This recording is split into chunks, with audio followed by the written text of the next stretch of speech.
ایک خاتون ایک مولوی صاحب کے پاس گئیں۔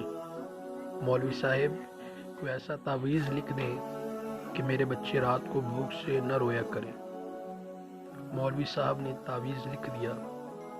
اگلے ہی روز کسی نے روپیوں سے بھرا تھیلا ان کے صحن میں پھینک دیا۔ خاتون کے شوہر نے ایک دکان کرائے پر لے لی۔ کاروبار میں برکت ہوئی اور دکانیں بڑھتی گئیں اور پیسے کی ریل پیل ہو گئی۔ ایک دن خاتون کی نظر اس پرانے صندوق پر پڑی جس میں انہوں نے تعویذ کو محفوظ رکھا تھا۔ جانے مولوی صاحب نے تعویذ میں کیا لکھا تھا؟ تجسس میں اس نے تعویذ کھول ڈالا۔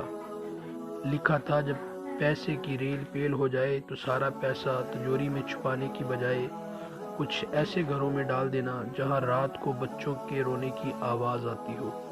اللہ اکبر! اللہ ہمیں بھی ایسا جذبہ نصیب فرمائے۔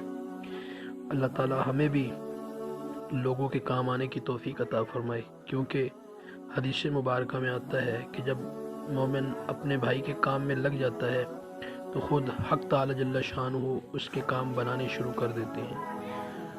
اگر ویڈیو آپ کو اچھی لگی ہے تو ضرور ہمارے چینل کو سبسکرائب کریں، ویڈیو کو لائک اور شیئر کریں، یہ ہم سب کے لیے صدقہ جاریہ ہے۔